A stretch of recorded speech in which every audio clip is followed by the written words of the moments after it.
Hello, investors and traders, and welcome to the weekly market report. I'm AJ Monte, and this is the Russell 2000 ETF, ticker symbol IWM. If you recall, last week I drew these zip lines, as I call them. These are basically the forecasts that I make each and every week.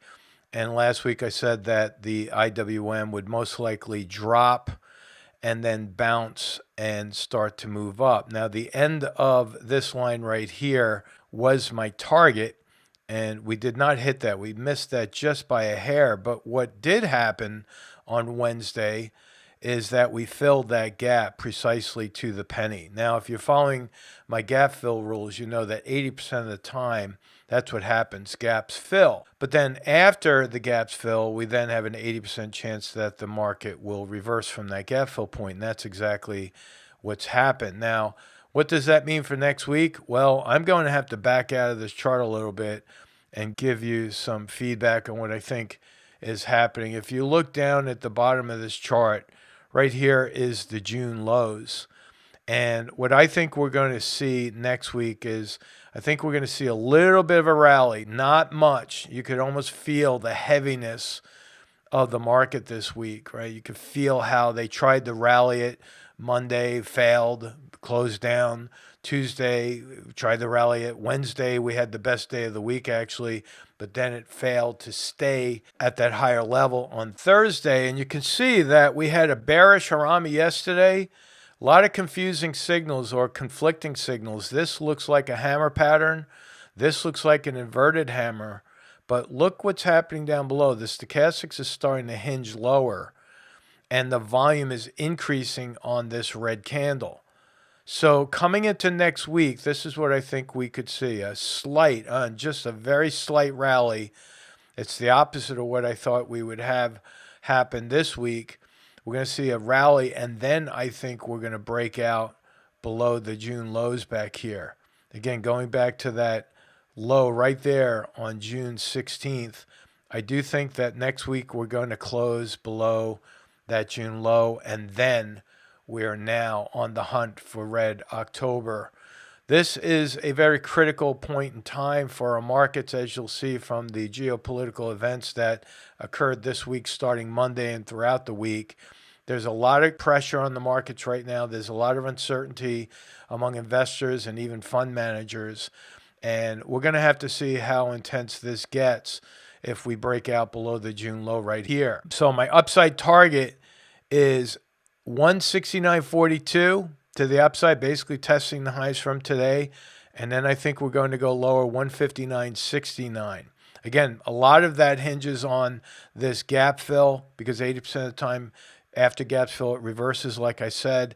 And there are a lot of stops that are building up under this June low because if anyone bought it back here, any swing trader bought it back there on this bullish harami right there, they're putting their stops below that support level.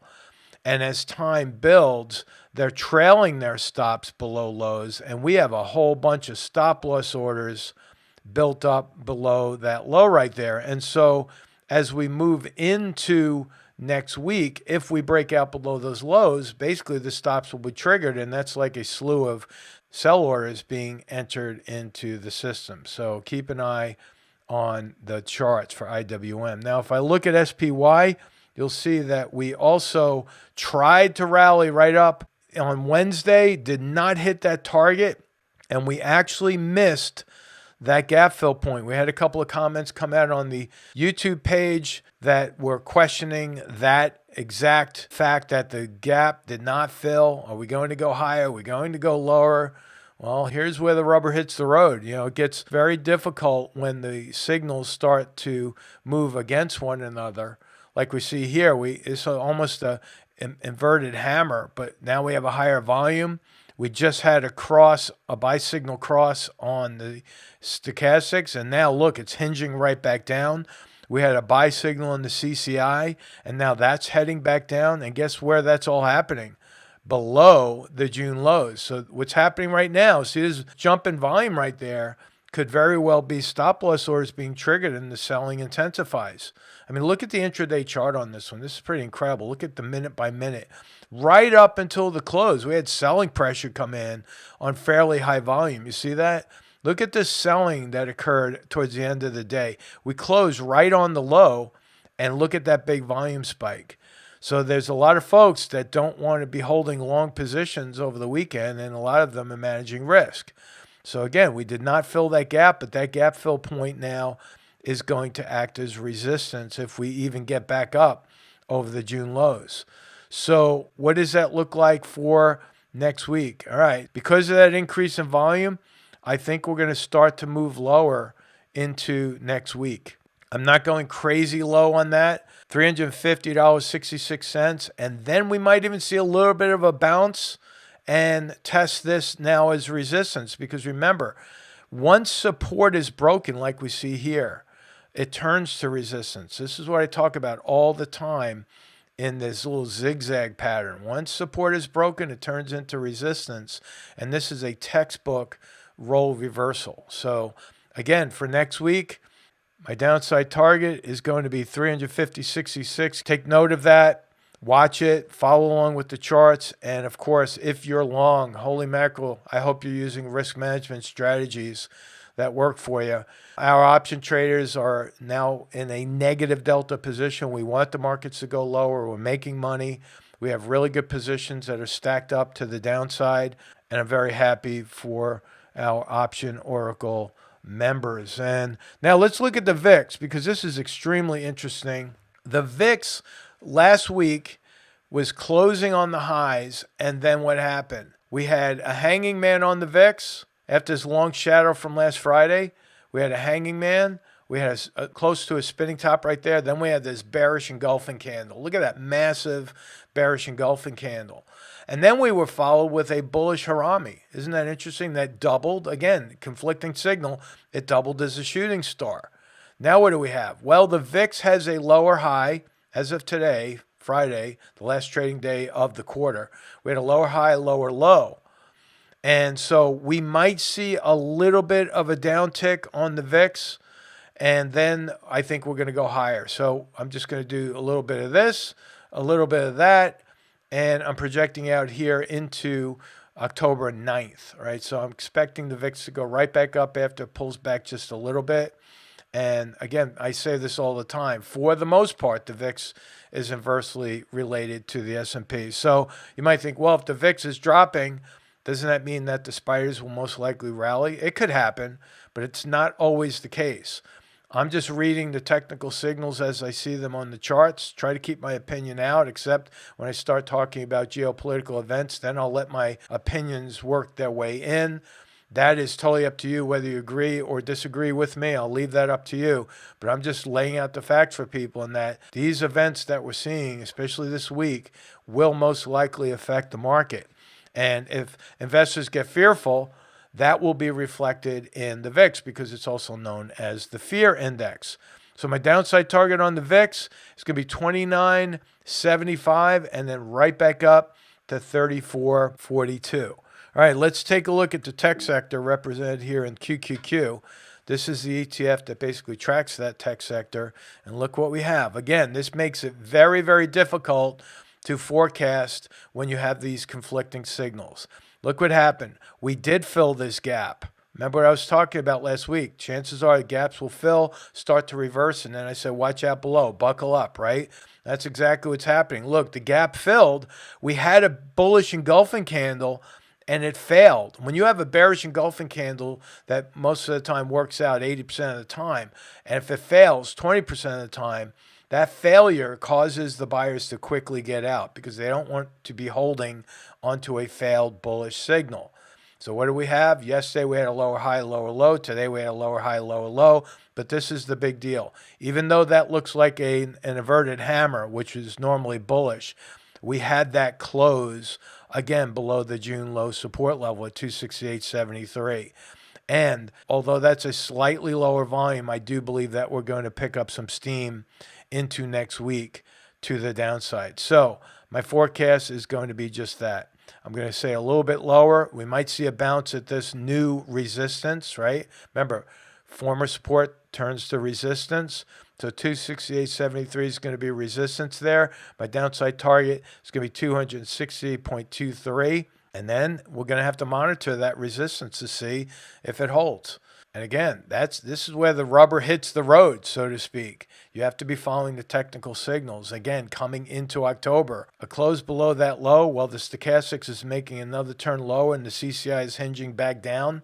Again, that makes it very interesting. Just a quick note, if you look at the high-low list, which I'm putting a link to this page in the description box, look at the New York Stock Exchange. We had 6 52-week highs and 486 52-week lows. It's not as intense as it was last week, but that's pretty bearish. The breadth of the market is extremely negative. It continues to be negative.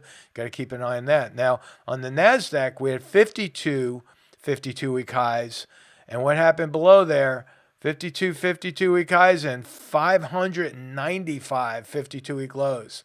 10-to-1 ratio. So again, the breadth of the market is extremely negative, and I'll be putting that link in the description box for you. All right, so again, that downside target, again, is $260.23. Watch out below.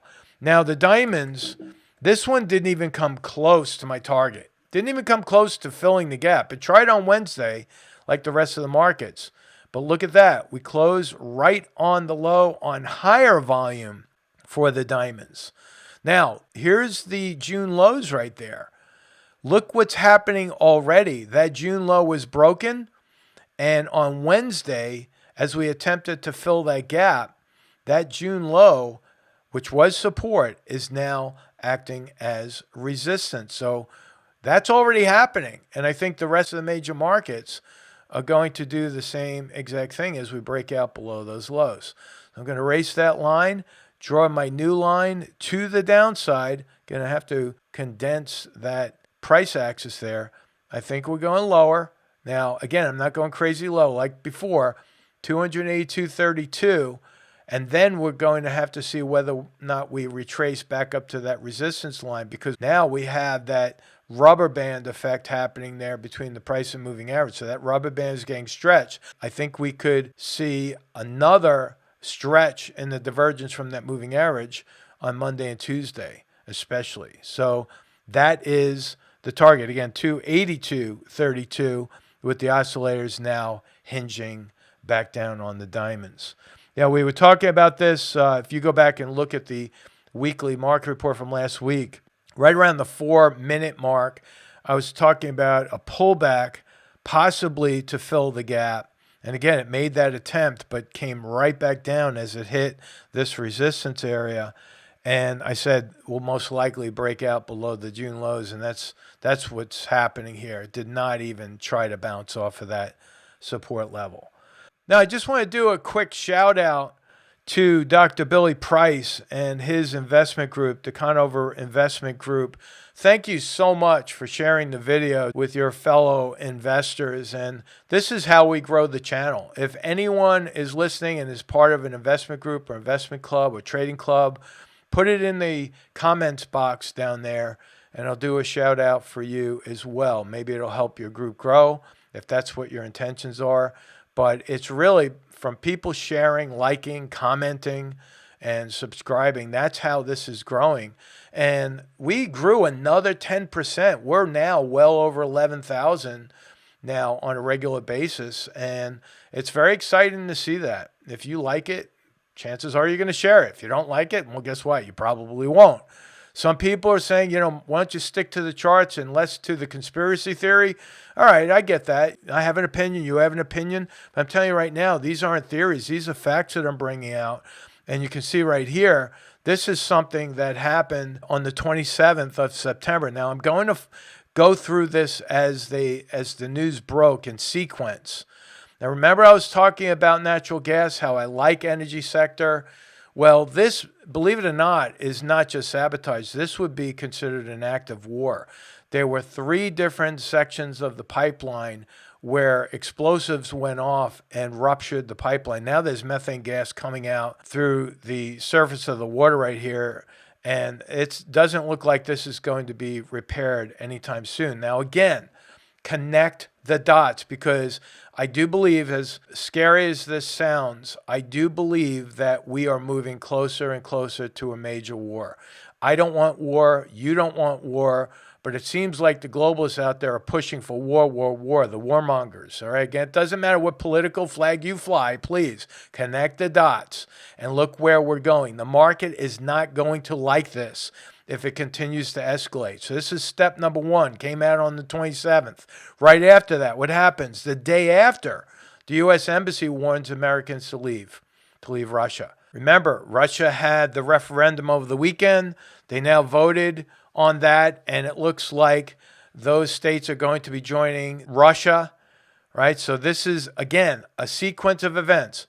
We have this on the 27th, this on the 28th, then bam, what happens on the 28th? Same day, the White House is announcing the possible departure of Janet Yellen. Why is that happening? You have to ask that question. It's a very important question. Why?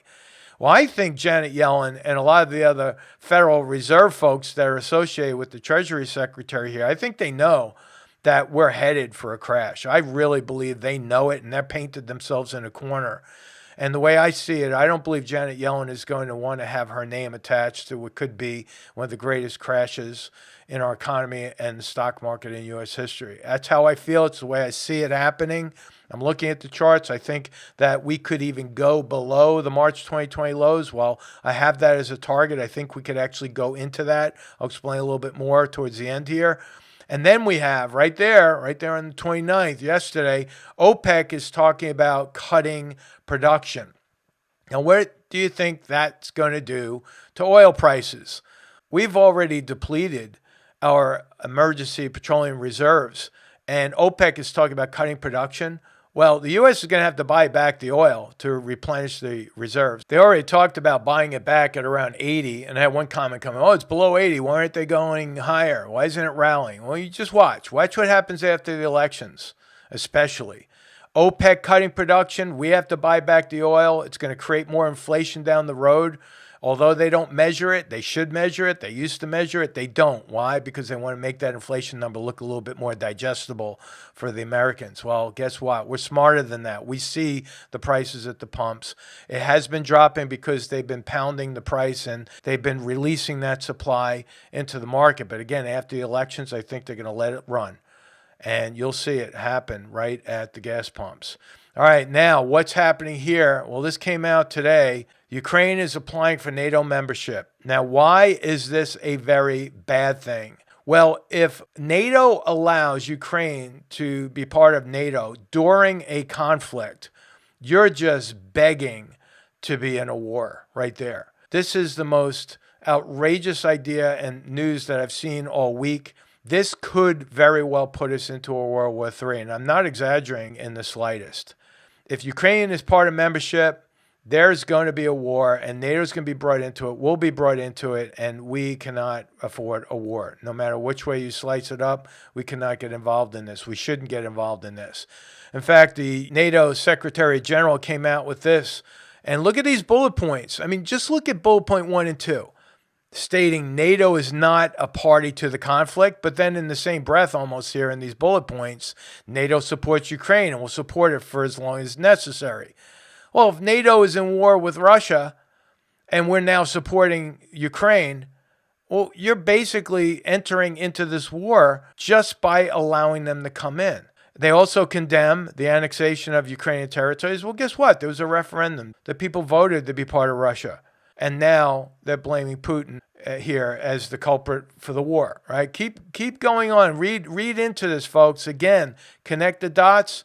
Use your gifts of discernment. Understand what's happening. Apply that to what can happen in the market. Adjust your investments accordingly and using good risk management skill, because the way I see it, this is my opinion now.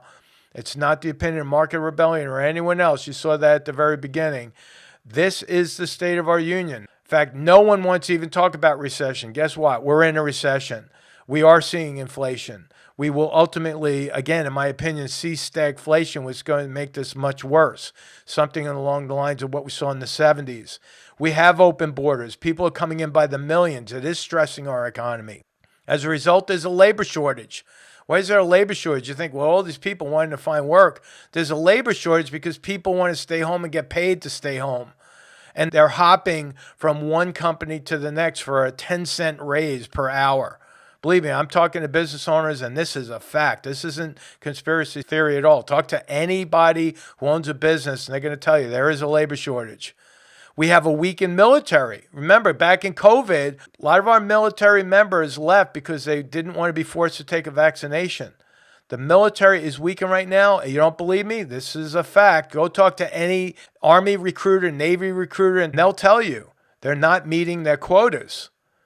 Again, step into any enlistment office for any branch of the military and talk to them. They're a leading indicator here. It'll prove this fact.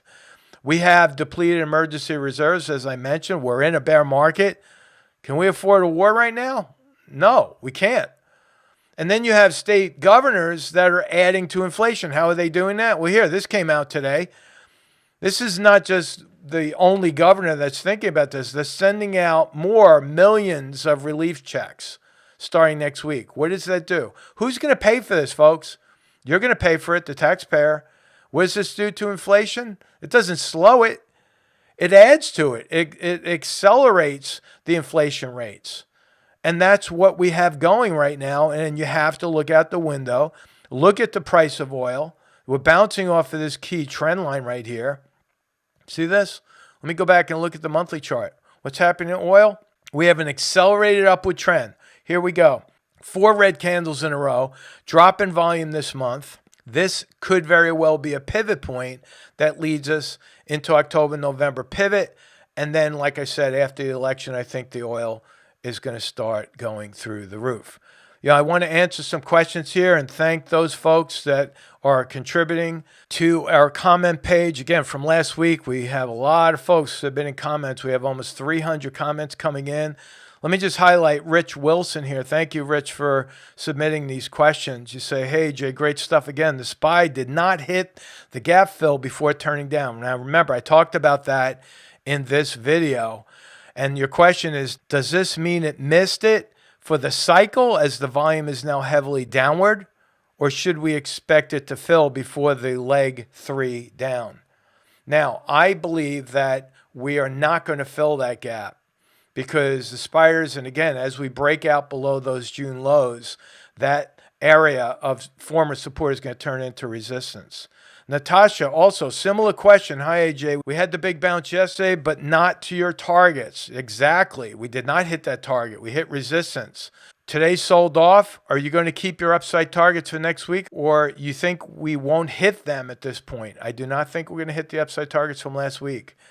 You say, I know you're negative delta, so your upside targets could be modified. I am modifying my downside targets now, not my upside targets. I'm modifying my downside targets to go lower. Again, I think October is going to be a red October, and our option traders are geared up for this bear market. Remember what I talked about. We are fully in to phase 2. Phase 1 ended on the pivot. We ended this month on a red candle. Now we're moving into phase 2, which is a more accelerated downtrend. Then a possible bounce. Phase 2 ends right here. Phase 2 looks just like that. Phase 1 is the start of that pattern. Phase 2 repeats it. Phase 3 is even more intense on the downside. And then a possible bounce. Where does that bring us? I think phase 3 will bring us to the 2020 lows. Now, I'm going to make a statement that is going to go out there for a couple of year forecasts. I believe that this could be the first time in U.S. history where we will see a phase 4. Again, Dow theory shows phase 1, 2, and 3, with phase 3 ending in capitulation. I think we're going to see capitulation in phase 2, which will drive a phase 3 harder to the downside. And then we'll have to see whether or not the March 2020 lows hold. If they don't, guess what? Support turns into resistance, and we could very well see a phase 4. Where does that bring us? Well, let me tell you, this is not going to happen overnight. Look straight down and you're going to see that brings us well into 2024, right? 2024, this does not happen overnight. So if you're learning how to trade options, congratulations. This is how we make money on the way down. By bearish strategies, using options. For those investors that are buy and hold and refuse to go to cash, I'm going to tell you, you could still use options to protect your downside. That's what puts were created for. They're insurance policies. Learn about that. Just don't hop in and start trading them. Take a couple of courses with Market Rebellion, and I think you'll be able to sleep better at night. So that's it, folks. Have a great weekend. We'll talk to you next week. So long. As traders, we are beholden to forces greater than any one person. Forces that can lift spirits or leave scars. There are those who passively resign to their fate, leave their decisions to others, and let the chips fall where they may. And then there are the rebels, a battle-tested team of expert technical analysts, astute educators, tactical momentum traders, crypto connoisseurs, and the select few who take the market head-on so that they may have a say in their own destiny. Guided by the mantra, discipline dictates action. Discipline dictates action. Discipline dictates action. Today, we rebels gather, a community of mavericks, forging a path through the ups and downs on our own terms. Welcome to the rebellion.